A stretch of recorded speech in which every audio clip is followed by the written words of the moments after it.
Makanya isu penundaan pemilu ini menurut saya ini hanya testing water dari penguasa dalam tanda petik ya, kelompok partai yang ingin berkuasa dalam tanda petik, mungkin ingin berkuasa dengan tanpa harus melalui pemilu lagi, pakai jalan tol gitu ya, saya seperti kereta cepat lah gitu ya, Jakarta Bandung yang mangkrak juga gitu. Nah kira-kira harusnya orang-orang yang ada di Senayan itu banyak sosok-sosoknya adalah sosok negarawan. Sosok negarawan. Ya, dia akan selalu merasa sesat, tapi di jalan yang benar. Kalau DPR atau anggota DPR kebanyakan merasa benar, tapi di jalan sesat.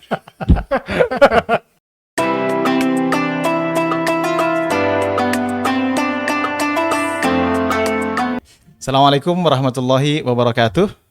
Ketemu lagi di Wonder Home Podcast, masih bersama saya Syifa Amin.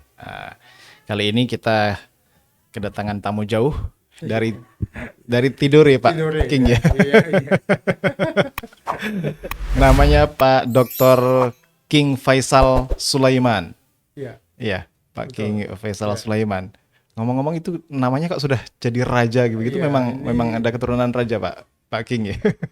Ini kayaknya doa dari orang tua sebetulnya, supaya orang tua saya itu memang agak mengagumi sosok Raja Arab Saudi King Faisal. Oh gitu. Jadi gitu, doanya gitu. ya mudah-mudahan karakter kepemimpinannya sama katanya.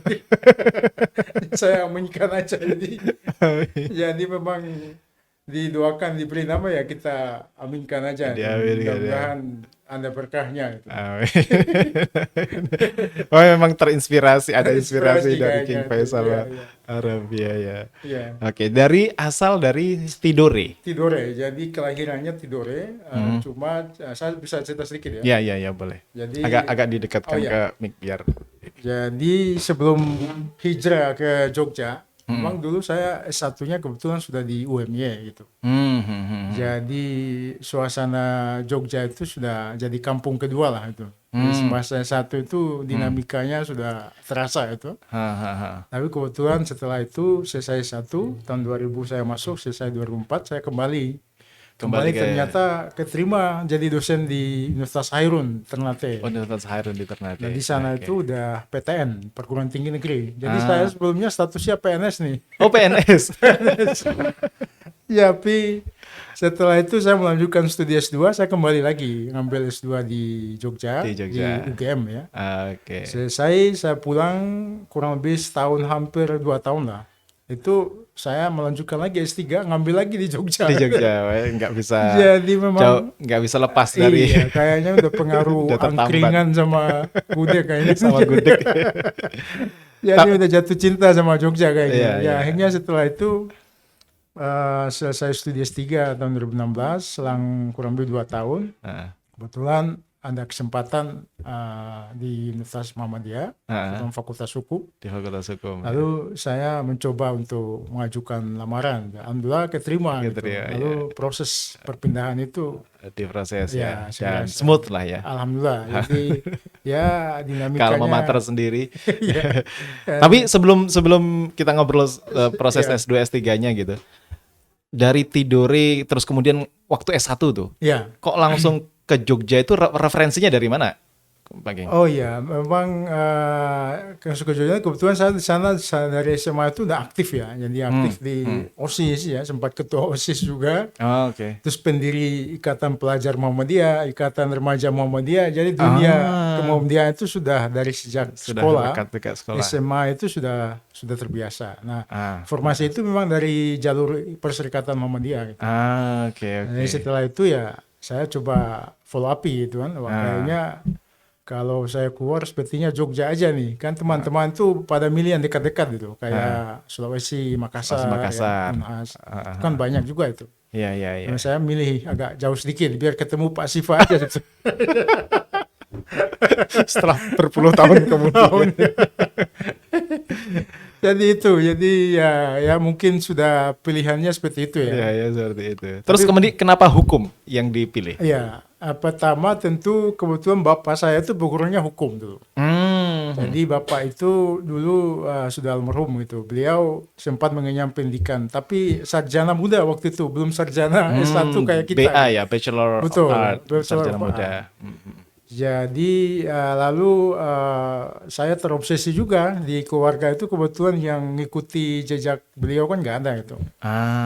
Jadi saya wah ini kayaknya harus ada di antara anak-anaknya yang mewarisi kitab sucinya, kitab suci, KUHP dan lain-lainnya.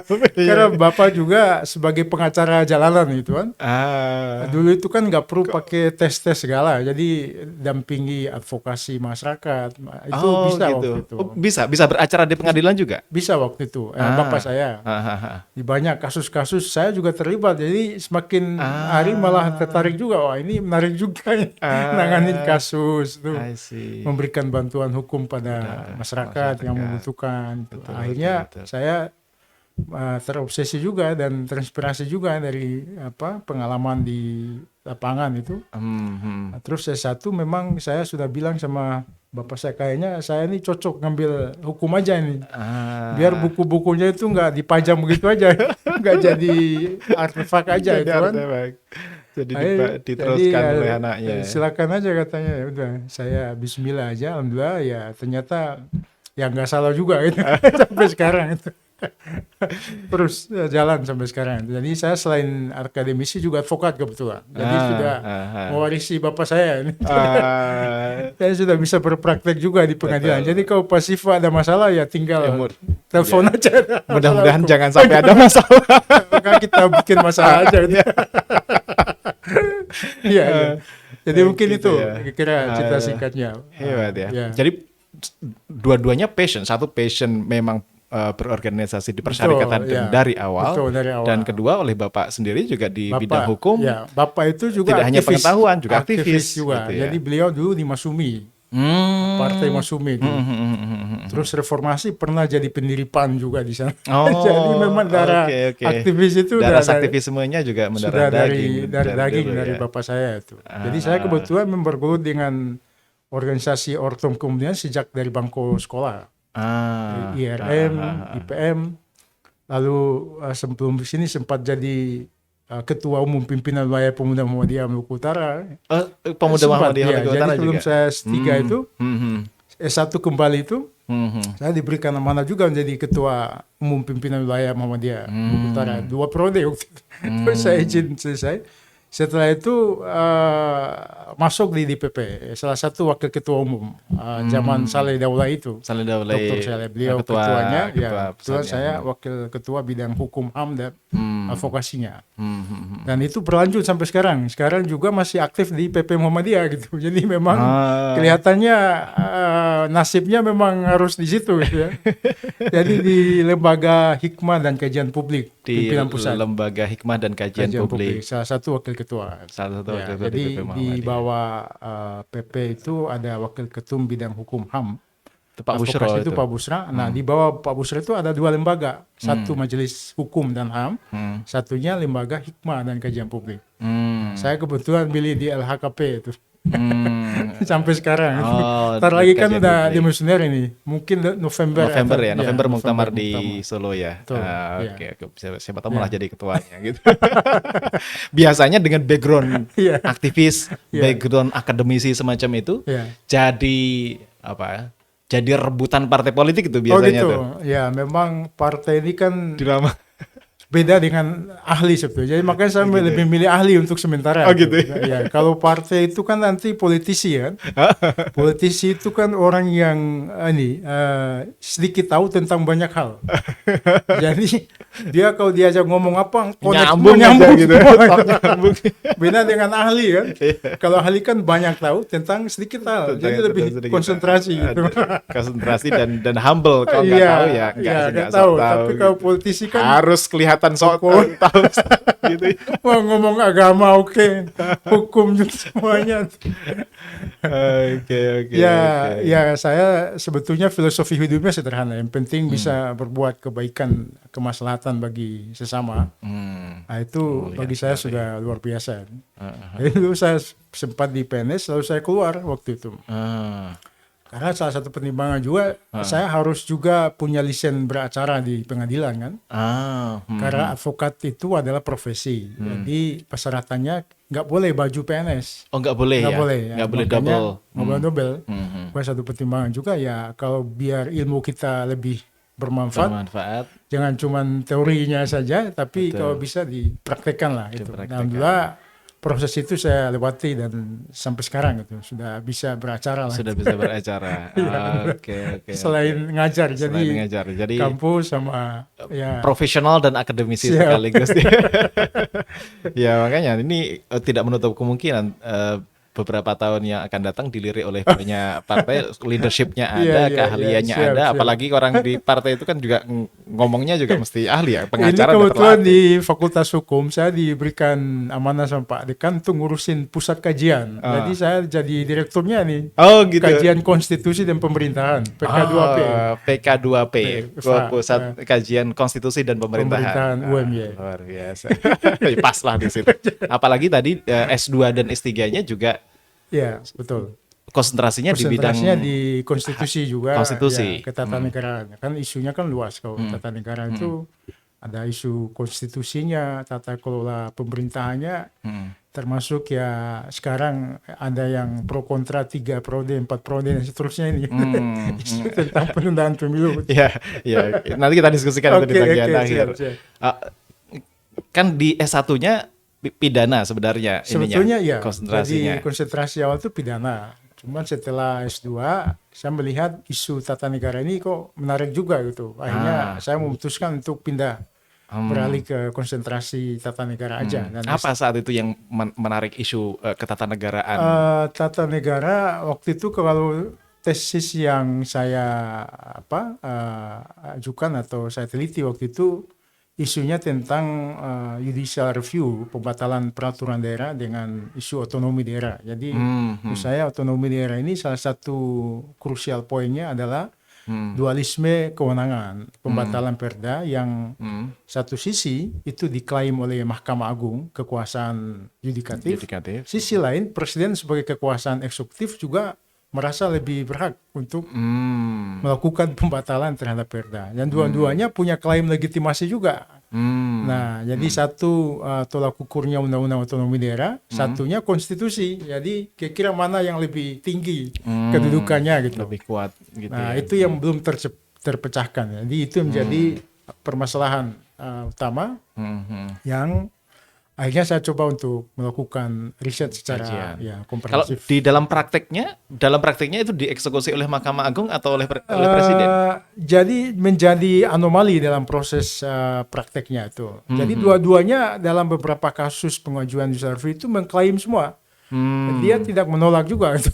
Jadi pemohon itu kan biasanya daerah yang katakanlah perdanya dibatalkan secara sepihak ya, dalam tanda petik oleh pusat. Melalui Mendagri. Ya, melalui Mendagri. Jadi Mendagri itu kan koornya di provinsi itu kan gubernur sebagai perpanjangan tangan dari pusat kan.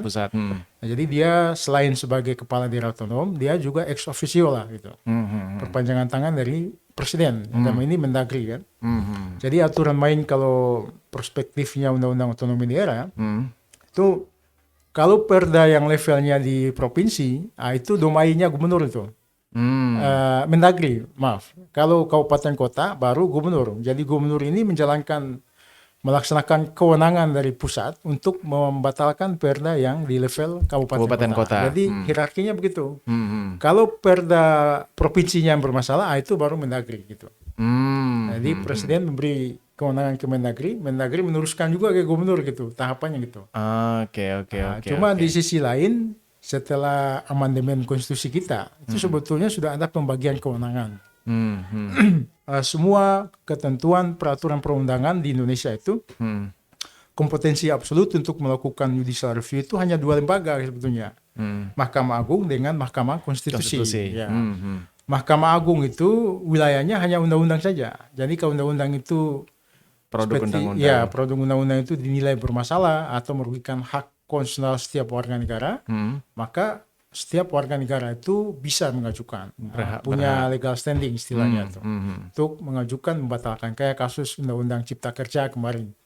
Sekarang kan lagi ribut IKN juga ini, Undang-Undang IKN ini kan banyak ormas, koalisi, civil society itu banyak melakukan gugatan secara kolektif, bahkan pejabat, petinggi-petinggi Itu ke Mahkamah ke Agung. Mahkamah Konstitusi. Kalau Ke undang-undang, Mahkamah Konstitusi kalau undang-undang. kalau semua produk hukum yang levelnya di bawah undang-undang bertentangan atau diduga kuat kontraproduktif dengan undang-undang, maka itu wilayahnya di Mahkamah Agung. Di Mahkamah Agung. Tapi kalau misalnya masuk ke MK tetap akan diterima, tapi nanti akan batal demi hukum karena salah kamar, ini salah masuk. Kewenangannya kan sudah dibagi. Tapi prinsip pengadilan kan nggak boleh nolak. Setiap perkara yang masuk Pasti itu diterima. harus diterima. Cuma nanti endingnya ya pasti ditolak gitu karena kompetensinya kan, kewenangannya kan Kewenangannya tidak di situ. bukan di situ. Salah kamar. Ya gitu ya kira gambarannya. Nah, cuma Perda ini menarik gitu karena Menarik, ya. Presiden ini menggunakan undang-undang otonomi karena undang-undang otonomi itu memberikan ruang Untuk membatalkan pembatalan Perda dengan juga. dengan alasan dalam konteks hubungan pusat dengan daerah, pengawasan produk hukum daerah itu masih menjadi bagian integral dari pemerintah pusat karena konsep negara kita ini kan negara kesatuan. unitary. Betul, bukan federal kan? federal. Kalau federal kan masing-masing urus gitu. Iya, Negara masing-masing. bagian. Nah, negara termasuk bagian, produk hukumnya nggak terikat di pusat. Kalau negara bagian, dia bisa bikin undang-undang dasar sendiri, undang-undang sendiri terserah gitu. Di state-nya itu Ya, ya. Di kalau negara teorinya bagiannya itu. begitu. Cuma kita ini sebetulnya mix, hibrid antara karena tradisi otonomi itu sebetulnya embrio itu di negara federal. Sebetulnya.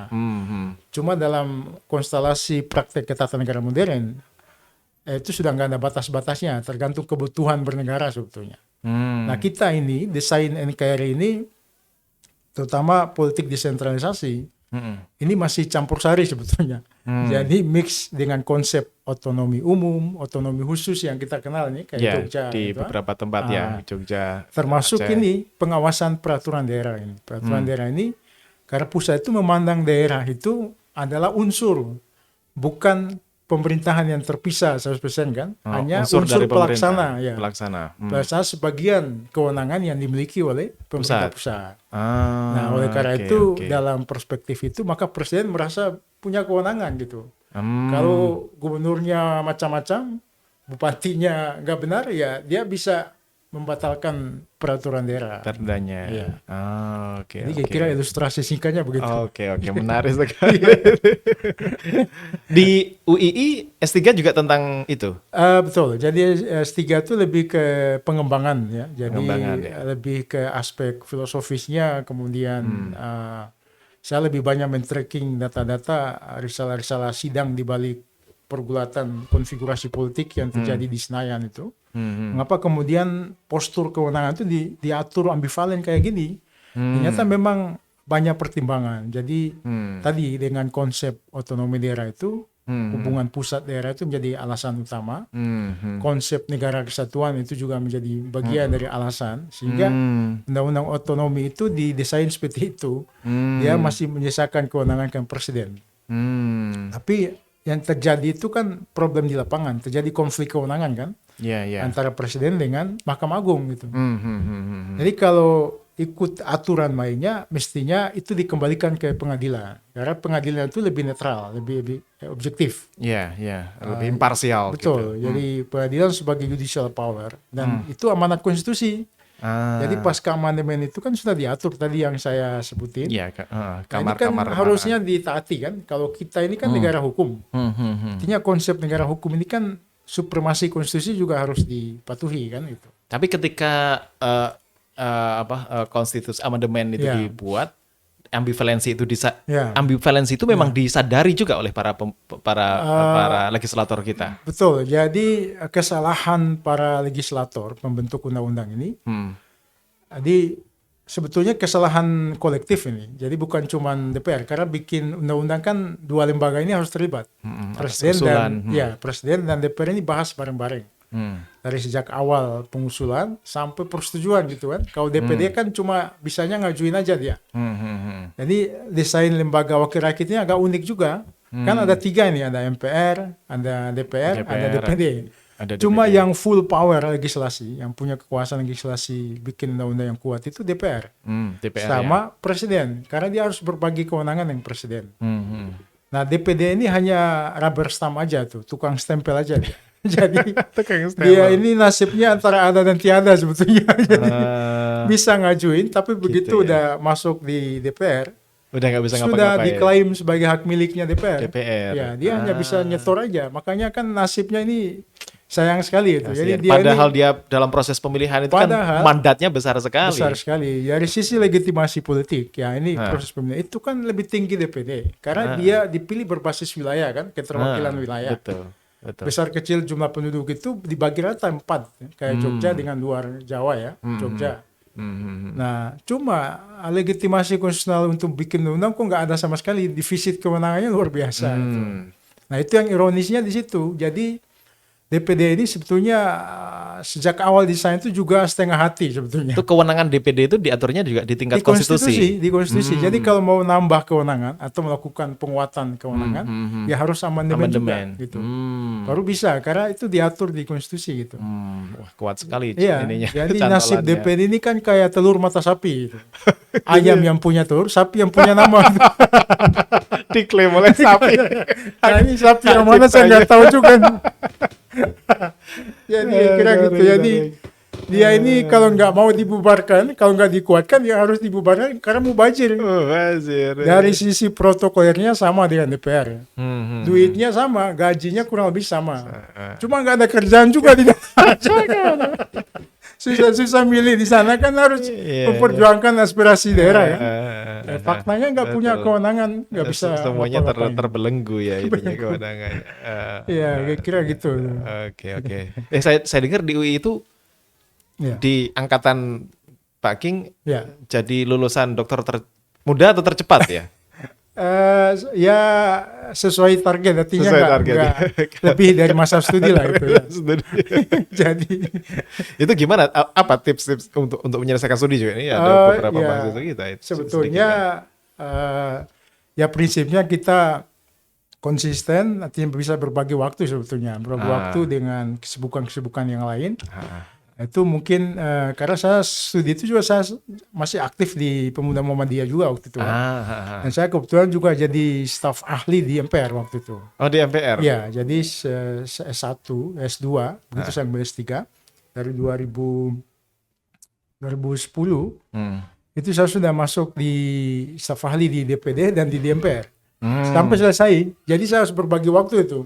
Jadi seminggu itu harus 3-4 kali ke Jakarta bolak-balik gitu. Bolak-balik Jogja, Jakarta.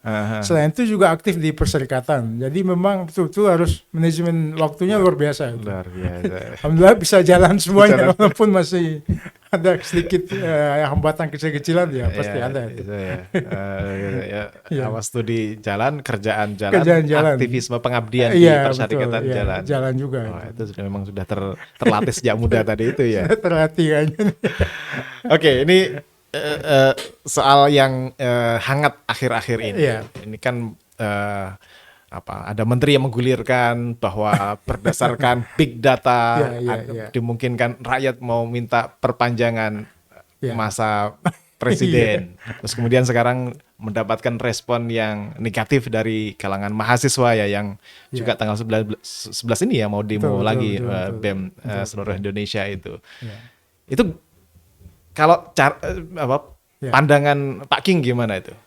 Dimungkinkan nggak secara hukum konstitusi adanya perpanjangan masa waktu presiden itu? Ya, jadi ini menarik karena isu penundaan pemilu ya, ini kan satu paketan ceritanya. Tapi konsekuensinya ya nanti akan terjadi perpanjangan. Dan perpanjangan ini sebetulnya di balik perpanjangan itu gerbongnya panjang itu. Jadi nanti masa anggota DPR juga akan diperpanjang, DPD juga enggak pemilu lagi kan? Jadi kan yang kelompok yang dalam tanda petik yang agak pragmatis ini ya pasti milih yang jalur cepat ini, jalur jalan tol ini, karena kalau dia mikir wah ini imbasnya juga misalnya DPR ya kita juga nggak perlu pakai pemilu dan ngongkos keluar uang lagi gitu kan? Nah ini yang jadi masalahnya kan di situ. Jadi kalau saya, kalau teori kalau kemudian ada yang ini legal dan ilegal gitu ya, dalam tanda petik, ini bertentangan dengan konstitusi, ini tidak sesuai dengan spirit reformasi, ini mencederai aspirasi rakyat dan sebagainya. Ya memang tergantung perspektif sebetulnya, sudut pandang. Artinya pertama, isu penundaan pemilu kalau dikatakan haram dalam tanda petik juga tidak, karena ini adalah proses politik. Proses itu Proses di wilayah politik. Ya. Jadi proses politik ini kan anytime, kapan saja kan bisa berubah ya. Tergantung apa yang digantung istilah saya. Tergantung makan siang itu kan, dan menu yang disajikan itu. Tergantung Artinya, cara gorengnya. Cara gorengnya itu.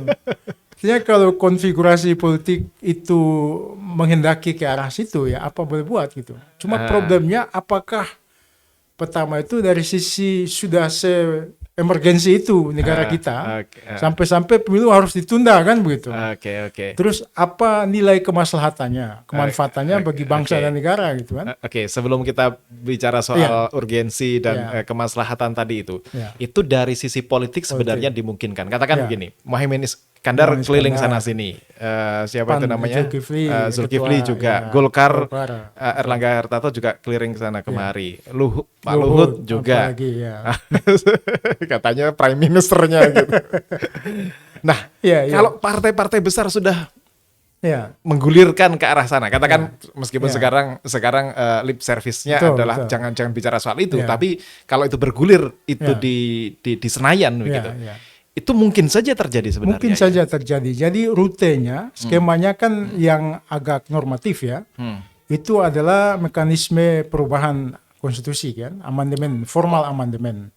Artinya konsekuensinya harus mengubah karena aturan main kan ada di situ. Breakdown-nya kan dalam undang-undang pemilu. Tapi kalau di atas belum berubah, di bawah kan nggak boleh kan. Kan aturannya kan begitu. Itu masalahnya. Jadi kalau hanya mengubah legislative review istilahnya atau merevisi undang-undang pemilu saja nggak cukup. Nggak cukup karena itu di bawah konstitusi. Di bawah konstitusi, supremasi konstitusi kan lebih tinggi dalam sistem peraturan perundangan kita, sistem hukum positif. Konstitusi itu hukum dasar tertinggi. Jadi semua norma yang ada di bawah itu tidak boleh bertentangan dengan konstitusi. Itu aturan mainnya begitu. Normatifnya begitu. Nah, jadi pilihan kalau amandemen itu jadi apa enggak, itu saya bilang tadi tergantung konfigurasi politik ya, political konfigurasi dan political interplay yang terjadi di sana. Jadi kalau cara menggoreng PAN-nya itu ternyata mendapat sambutan yang meriah dari rakyat ya. PKB juga begitu, Golkar. Ini kan partai koalisi penguasa semua gitu. Jadi saya menduga ini memang ada keinginan besar juga oleh partai koalisi untuk mencoba testing water dulu sebetulnya. Jadi kira-kira dapat impact-nya positif atau negatif kira-kira begitu. Respon dari publik. Masyarakat. Ternyata arus penolakannya kan juga cukup besar ya sekarang itu. Termasuk sudah masuk di kalangan aktivis Muhammadiyah. Makanya saya melihat, apalagi terakhir kalau saya nggak salah semingguan yang lalu kan Presiden di hadapan rapat koordinasi itu memberikan arahan bahwa beliau minta supaya semua petinggi menteri dan partai koalisi itu berhenti bicara mengenai penundaan pemilu kan, lebih fokus konsentrasi ngurusin COVID, penanggulangan COVID dan pekerjaan sesuai dengan tupoksi masing-masing. Cuma kan menariknya di sini sebetulnya. Artinya pertanyaannya, masa Presiden nggak tahu kalau isu penundaan pemilu tiba-tiba muncul begitu saja dari partai penguasa kan? Iya. Karena ini kan teman-teman semua nih satu kursi kekuasaan kan gitu. Betul. Jadi seolah-olah Presiden nggak tahu kan.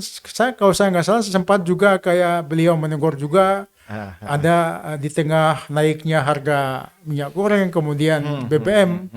Seolah-olah beliau juga nggak tahu. Jadi beliau menegaskan menteri harus fokus, harus berbicara dengan masyarakat dan sebagainya. Bukannya semua kebijakan menteri yang berdampak strategis dan luas itu kan harus minta konsultasi dulu, menurut saya ya. Artinya harus minta arahan dulu atau kan harus ada rapat terbatas dulu dengan Presiden. Jadi agak aneh juga nih, agak unik juga kalau Presiden seolah-olah nggak tahu masalah juga. Atau memerankan diri sebagai apa Ya. itu tokoh baik gitu. Nah, itu. Tokoh yang baik, good Ya, guy ya, gitu. ya. Good, Udah good boy dengan bad boy ini. Kamu bad boy-nya main dulu lah. Nanti Nah, saya yang menyelesaikan semua masalah gitu. ini yang jadi tanda tanya besar di kalangan masyarakat. Artinya kebijakan-kebijakan yang segenting ini kok presiden seolah-olah nggak tahu, terus kesan hanya menyalahkan. Oke. Jadi kita kembali, saya tambah sedikit soal tadi. Jadi kalau bicara peluang itu sangat mungkin sangat terjadi. mungkin, ya. Cuma kalau partai punya komitmen keberpihakan kepada kepentingan umum, sebaiknya jangan. Karena pertama, momentum untuk membahas amandemen ini menguras energi yang cukup besar. Baik, sebentar Pak Faisal. Itu harus melibatkan persetujuan DPD juga nggak untuk amandemen itu? Diperlukan persetujuan mereka DPD. Jadi komposisi DPD di pusat, anggotanya kan ada 134 dari seluruh provinsi, ya, ditambah dengan 575 anggota DPR. Jadi kurang lebih sekitar berapa itu? Sekitar 600-an ya. Ini kan bagian dari keanggotaan MPR. Karena yang punya kewenangan untuk melakukan amandemen itu kan MPR. Majelis Permusyawaratan Rakyat. Nah, kalau perlu persetujuan DPD, bisa juga bargain dengan DPD Bisa begini. juga. Saya kasih kompensasinya, kewenanganmu ditingkatkan. Bisa. Tapi di sini gitu. Cuma DPD ini kan begini. DPD ini isinya itu juga orang-orang partai juga misalnya. Itu dia. jadi agak susah juga ini. Saya kan kebetulan lama juga sebagai staf ahli DPD. Jadi kalau setiap expert meeting, ya, komunikasi politik lintas fraksi, nah itu kan, wah ini kok bajunya sama semua. DPD ini kuning, di DPR kuningnya lebih pekat lagi gitu. Jadi problem kelemahan undang-undang DPD itu di situ juga. Artinya harusnya tokoh yang mewakili DPD ini betul-betul di luar non partisan, itu yang tepat. Supaya konflik of interest itu bisa diminimalis. Kalau seperti ini DPD yang backgroundnya katakanlah orang partai kan gampang sekali diajak untuk komunikasi, ya, soal keberpihakan pro dan kontra ini itu. Dan ini menurut saya posisi tawar, ya, bergening posisi dan DPD itu menjadi lemah secara kelembagaan. Kalau secara personal itu karena banyak sekali backgroundnya itu orang-orang partai yang hijrah. Dan mungkin by design juga. Jadi partai-partai besar ini kan tokoh-tokoh mereka itu sebagian kan didorong juga ini ke jalur DPD kan. Walaupun dia sudah nggak, dengan alasan sudah nggak aktif lagi sebagai partai. Karena nyalon itu kan nggak boleh sebagai anggota, ya, sebagai anggota aktif partai politik. Cuma kan kita nggak tahu apakah ini serius atau cuma skenario untuk melakukan langkah penguatan di Senayan. Apalagi kebijakan-kebijakan strategis itu memerlukan dukungan real dari DPD. Itu kan gampang. DPR itu partai politik fraksi ini bisa membangun komunikasi politik juga dengan DPD. Ya. Itu titik rawannya di situ. Jadi DPD punya posisi tawar, bisa saja. Jadi amandemen ini kan selalu akan jadi bola liar juga, ya. Dulu kan awalnya kan isu GBHN yang dimunculkan. Kok dalam perjalanan mulai tenggelam GBHN-nya, malah isu penundaan pemilu yang muncul kan gitu. Dan isu GBHN itu saya lihat waktu itu DPD juga mencoba untuk mewacanakan juga sekaligus dengan isu penguatan lembaga legislasi. Terutama fungsi DPD yang tadi sangat minis, gitu, ya. Cuma konfigurasi politik yang di Senayan ternyata kelihatannya tenggelam lagi. Lalu sekarang yang agak kencang ini ya isu penundaan pemilu. Yang kita khawatir ini kalau kemudian para politisi apalagi akademisi itu justru turut menjustifikasi. Nah, ini menurut saya juga berbahaya bagi masa depan sistem ketatanegaraan kita. Karena estafet kepemimpinan itu kan sudah kita sepakati harus melewati proses yang disebut dengan pemilu, ya, pemilu secara langsung, pilpres. Persoalan bahwa Presiden Jokowi dianggap punya prestasi, nah tinggal dilanjutin saja siapa yang terpilih kan gitu. Kan kalau alasannya karena beliau menurut survei beberapa lembaga, walaupun lembaga ini wallahu alam bisawab gitu. Itu kan Presiden Jokowi punya prestasi juga gitu, ya. Artinya semua presiden pasti punya prestasi. Tapi apakah alasan sesederhana itu kan gitu.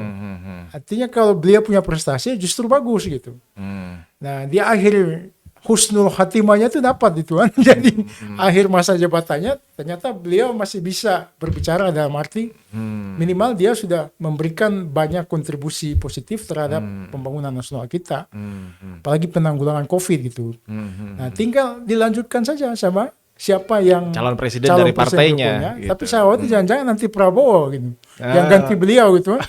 Ini nanti Prabowo yang ganti presiden, Pak Jokowi turun jadi Menteri Pertahanan gitu. Gantian nanti. Kabinet sekarang ini kan dua-duanya. Dagelan mana lagi.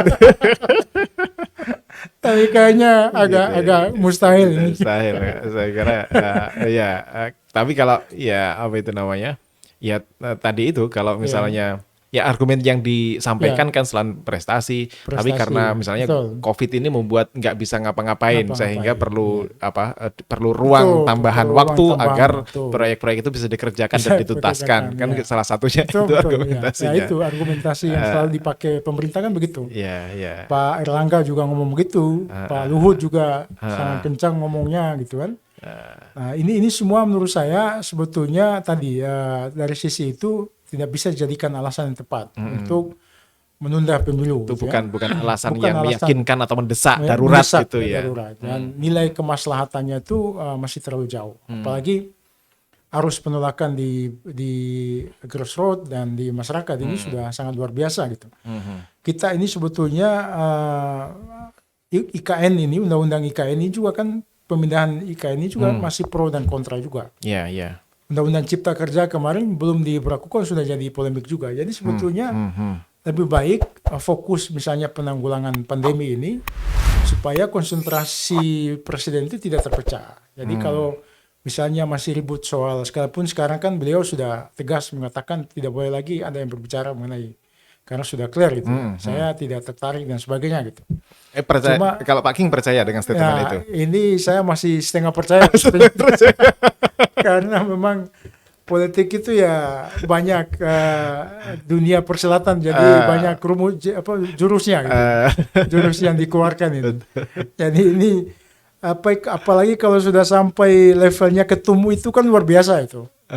Ya kalau masih wakil ketua, kemudian wakil-wakil yang ngomong, itu menurut saya tensi masih belum serius. Tapi yang muncul ini kan ketua umum, ini partai-partai besar. Wah, ini berarti udah mendesak ini. Isunya udah nggak main-main itu. Ya, menurut saya ini kemarin sebetulnya testing water. Partai penguasa, saya kira PDIP juga paham gitu ya.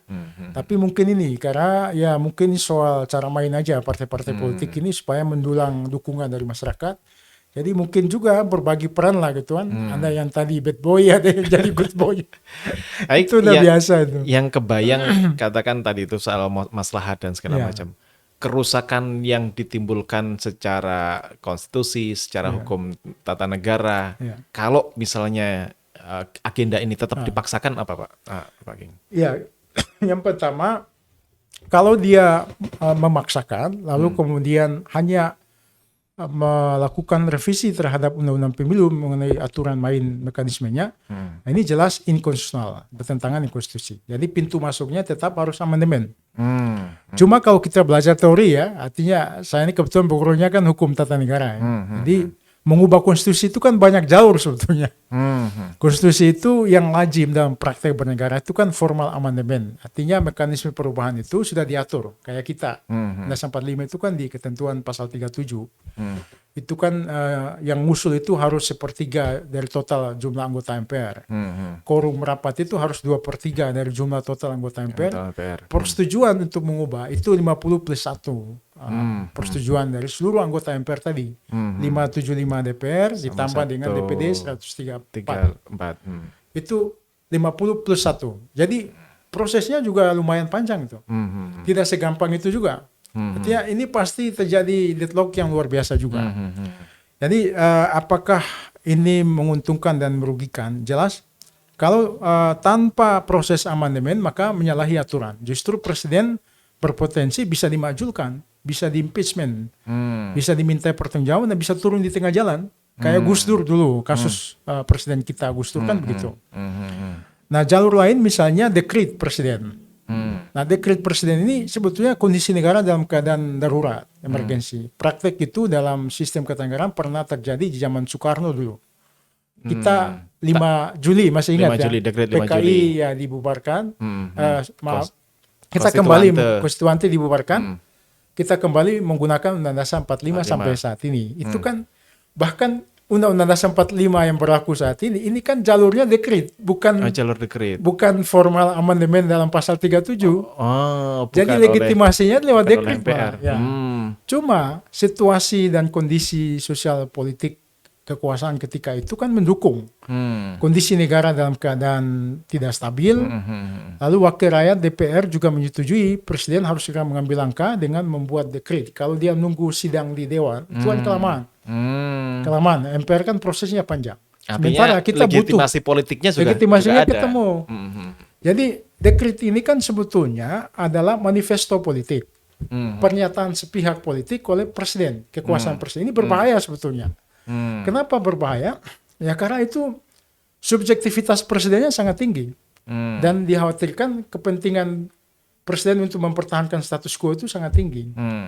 Makanya dekret waktu itu. Tapi dalam struktur hukum kita dekret itu ada dimungkinkan. Dimungkinkan. Dalam praktek sistem ketatanegaraan dimungkinkan.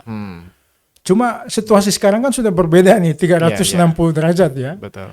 Atau Gus Dur, seingat saya dulu Gus Dur itu kan sempat dekret juga pembubaran DPR. Betul, sempat hubungannya kurang harmonis dengan DPR MPR, lalu beliau mengeluarkan dekret. Cuma sayangnya bukan DPR yang bubar, dia yang bubar gitu. Mental. Nah, karena situasi politik tadi berbeda dengan Soekarno. Nah, Gus Dur itu dinilai melakukan pelanggaran. Jadi proses politiknya jalan, proses hukum kasus Bulogate dan Brunegate. Mandek. Dugaan terlibat dalam kasus korupsi itu kan, Bulogate itu ya. Jadi proses politik ini sudah jalan, proses hukumnya kan belum selesai. Cuma udah duluan jatuh oleh proses impeachment. Begitu sudah jatuh, baru keluar putusan MA bahwa Gus Dur tidak bersalah. Tapi sudah jatuh. Tapi nggak mungkin dikembalikan artinya, karena putusan hukum. Proses politik itu kan tidak inheren equal dengan proses hukum.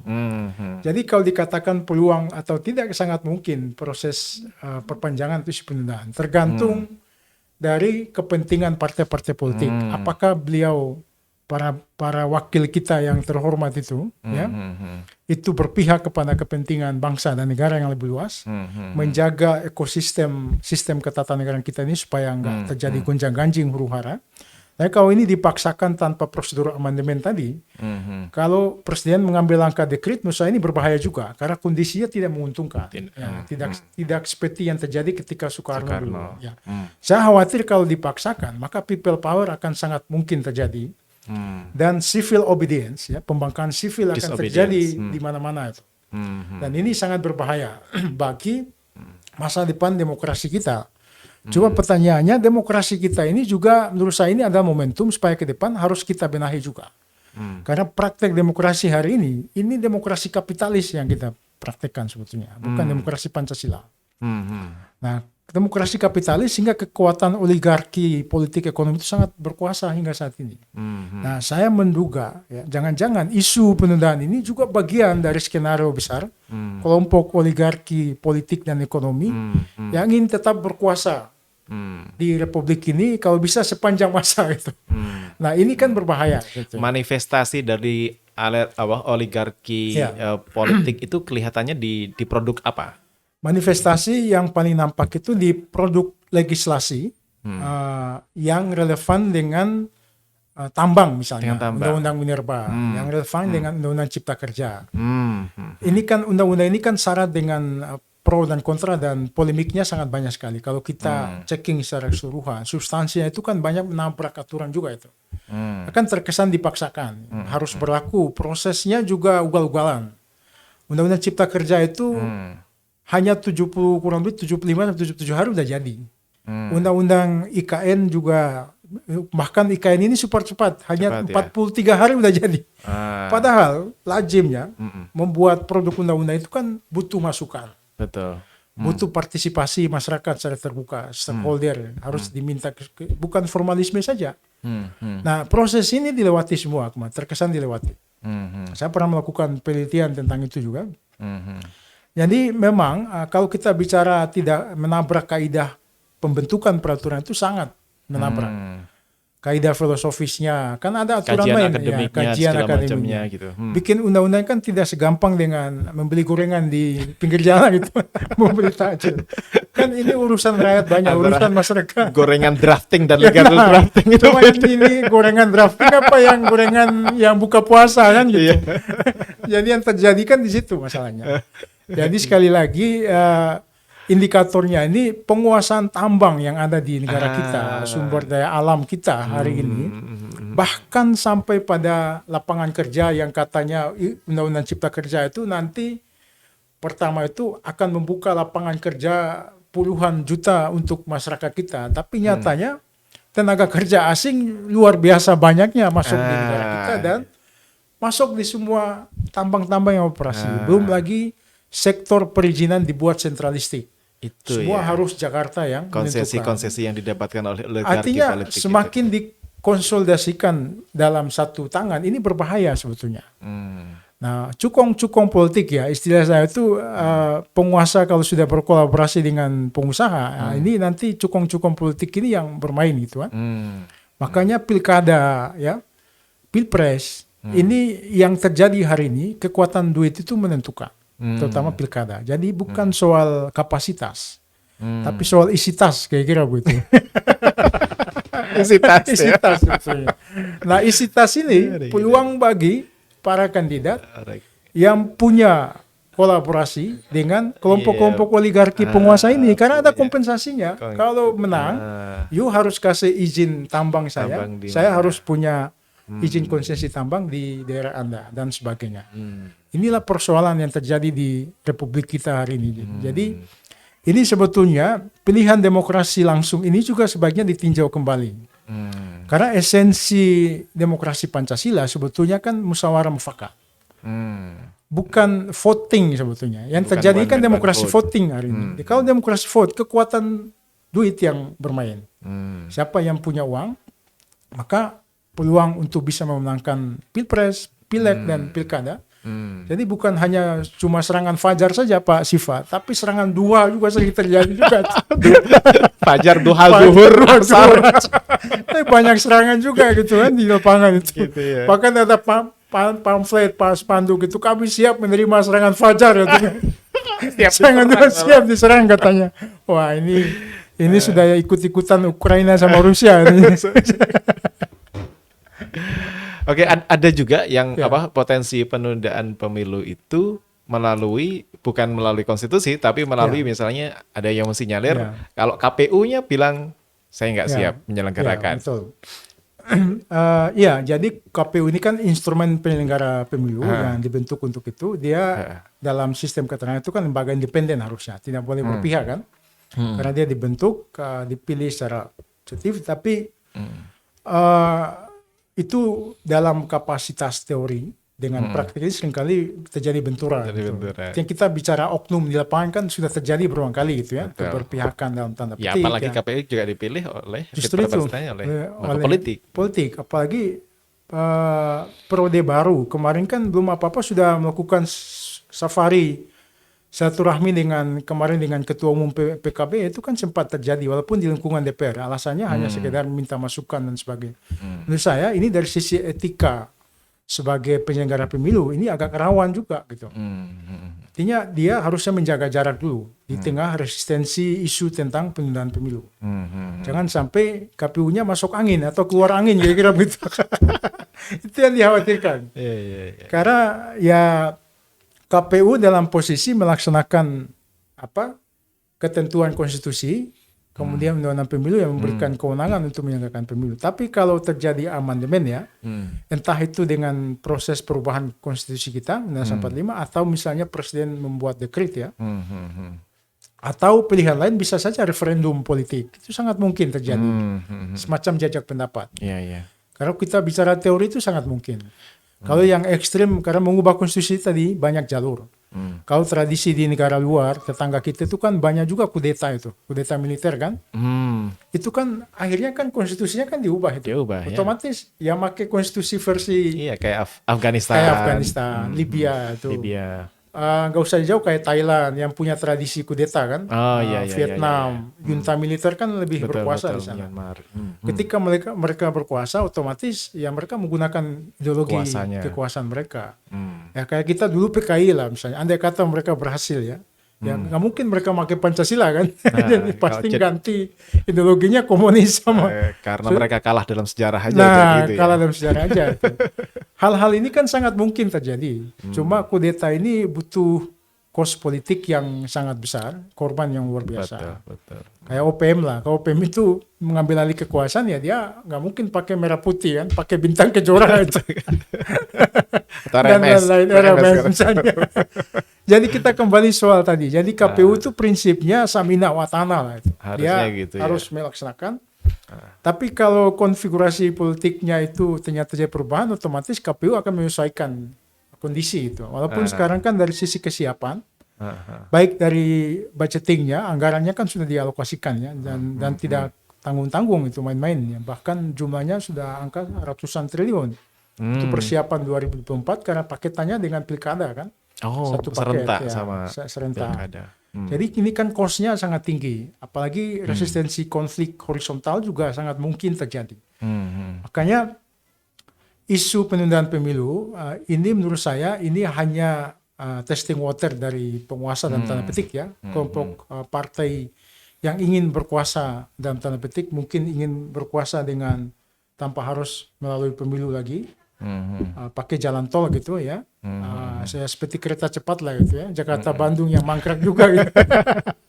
Nah, kira-kira begitu supaya mungkin tidak perlu capek-capek gitu kan. Dia ngeluarin duit ya, konsolidasi dan sebagainya seterusnya gitu. Betul. Jadi itu poinnya itu. Apa itu namanya? Ngirit kos politik gitu untuk ngirit tetap cost. berkuasa.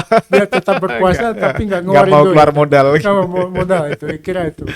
Oke. Tapi dari itu tadi ya, kalau dilihat dari sudut pandang bahwa maslahat untuk demokrasi, untuk Bangsa konstitusi, dan untuk negara, bangsa ya. dalam skala yang luas, Aspek itu sebaiknya jangan ditunda, nggak ya, bisa. nggak boleh dilaksanakan.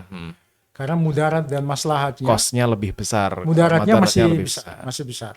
Kalau presiden atas nama kepentingan bangsa dan negara sebaiknya beliau mengedepankan sikap kenegarawanannya. Jangan mengedepankan sikap politisi, karena politisi belum tentu jadi sosok negarawan juga.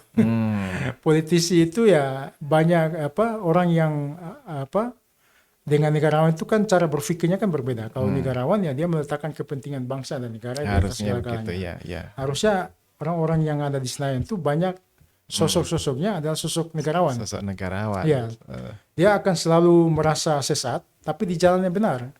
Kalau DPR atau anggota DPR kebanyakan merasa benar, tapi di jalan sesat. Itu yang kita khawatirkan itu. Merasa benarnya. Tapi di jalannya sesat. Nah, ini yang kita khawatir nanti. Jangan isu penundaan ini nanti terkontaminasi dengan prinsip ini. Iya, mereka Selalu merasa benar, tapi di jalan yang sesat. Nah, kalau negarawan kan selalu merasa sesat, tapi di jalan yang benar. Dia selalu berpikir untuk kepentingan bangsa dan negara gitu. Kalau istilah apa itu namanya ini Ramadan itu, dia itu merasa tahu padahal tidak tahu gitu ya. Padahal tidak tahu itu. Ya kalau annahu yadri ma'annahu la yadri. Dia nggak tahu gitu. Oke, kalau sekarang lihat ini. Ya sekarang kan penolakan dari masyarakat kan apalagi besok kan ada mau di demo mana-mana, tanggal kemudian 11 demo itu puncak. mahasiswa. Apakah situasinya kalau Mas King lihat gitu, apakah bukan antusiasme atau rasa jengah, rasa jenuh, rasa kesal masyarakat itu termasuk di dalamnya adalah gerakan mahasiswa gitu, kurang lebih sudah mencapai puncak seperti 98, seperti masa-masa itu atau belum kalau pengamatan? Kalau melihat perjalanan pengalaman bangsa ini ya dalam suksesi kepemimpinan, apalagi reformasi yang terjadi ya, yang di luar dugaan juga gitu. Karena Soeharto ketika itu kan masih berkuasa harusnya kan sampai tuntas 5 tahun. Ternyata akhirnya tumbang di tengah jalan dengan kekuatan people power atau arus reformasi seperti dinamika yang periode akhir-akhir ini sudah mulai memunculkan gejala. Jadi saya melihat kalau misalnya presiden slow respon ya dalam tanda petik itu dan pengambil kebijakan ini tidak segera meletakkan ego kepentingan partai, kepentingan pribadi, kelompoknya masing-masing. Dia harusnya membuka ruang komunikasi ya kepada seluruh elemen bangsa, para mahasiswa ya, stakeholder bangsa ini, para tokoh bangsa yang ingin mengendaki dialog dua arah ini supaya mencari solusi terbaik gitu, yang kelompok yang kontra ini.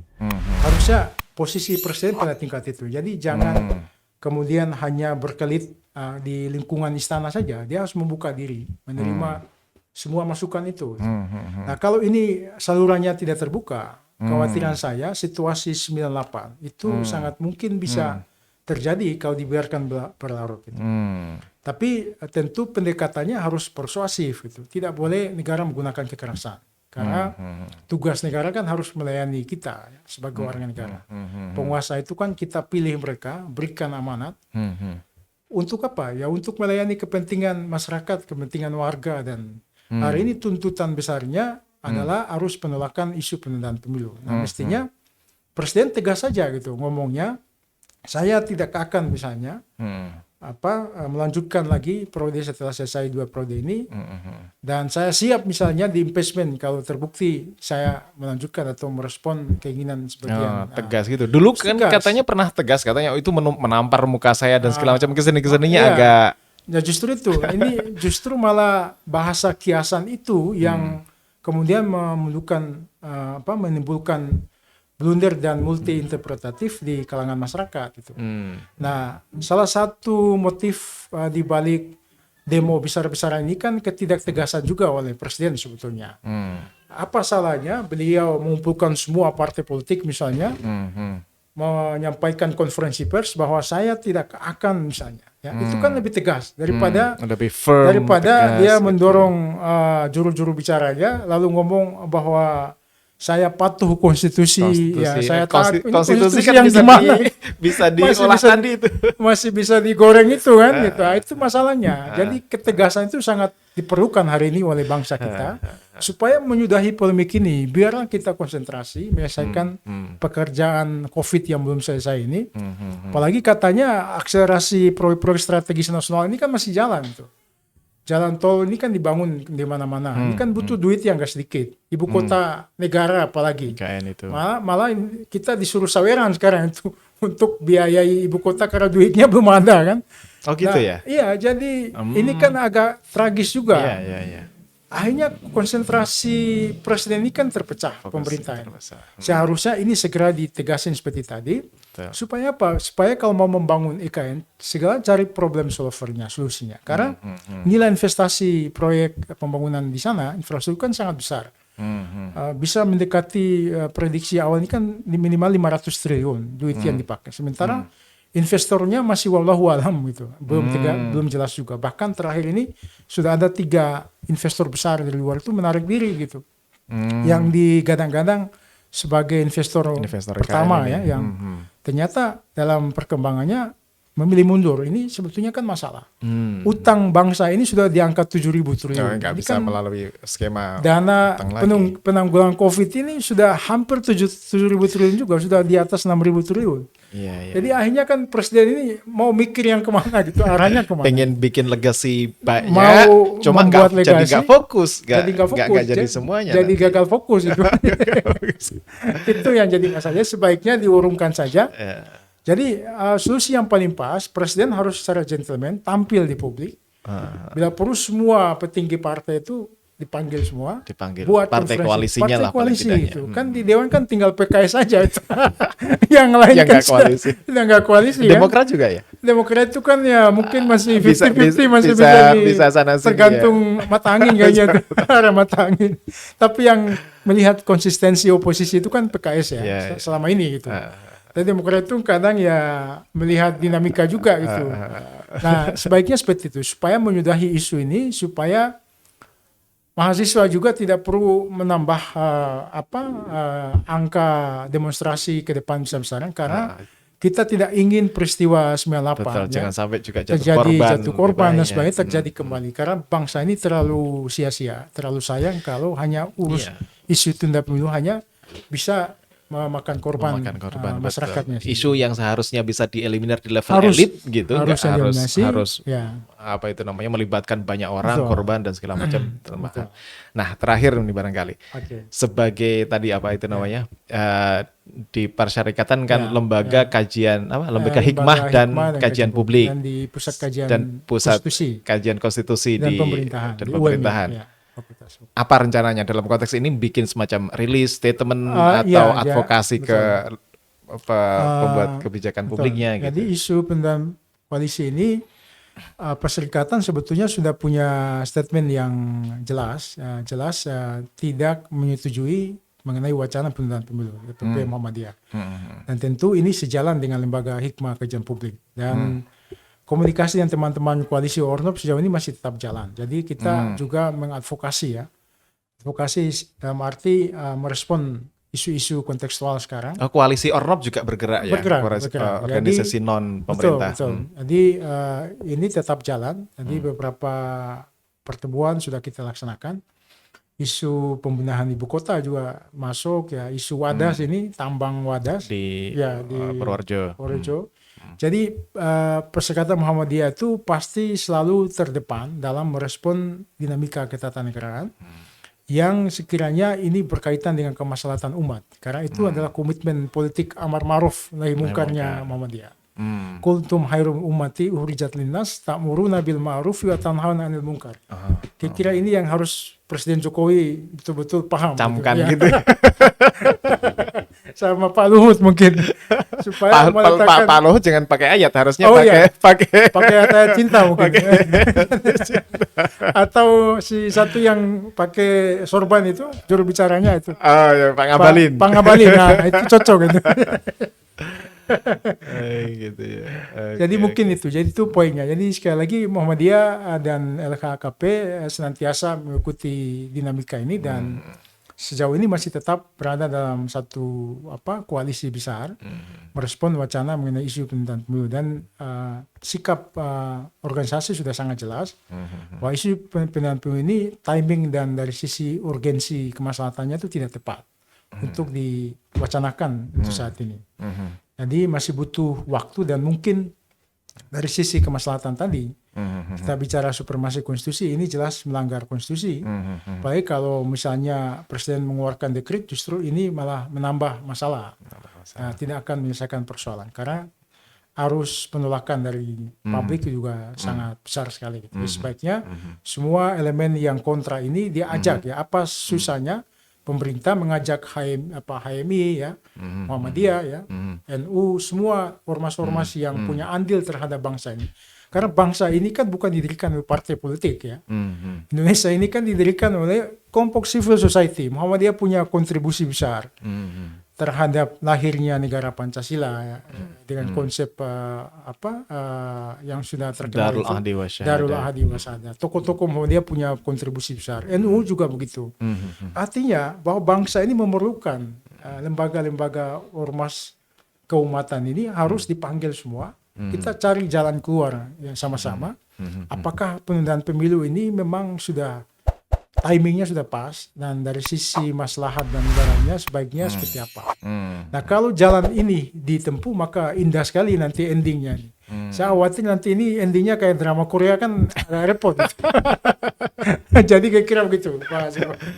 Oke, makasih banyak Pak sama-sama. King Faisal Sulaiman yang sudah hadir di Wonder Home Podcast ya. Nanti kapan-kapan kita bisa bahas dengan isu-isu yang lebih menarik lagi. Ya, insya Allah. Ya mudah-mudahan akrobat politik penundaan pemilu ini dihentikan ya di level karena madorotnya tadi itu madorot untuk bangsa, untuk hukum, untuk politik dan sosial itu cost-nya akan banyak sekali, besar sekali. Jangan korbankan itu hanya untuk tadi itu kepentingan politik sesaat, hanya oligarki segelintir orang begitu.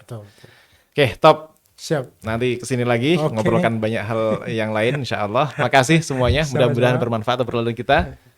Demikian. Assalamualaikum warahmatullahi wabarakatuh. Waalaikumsalam warahmatullahi wabarakatuh.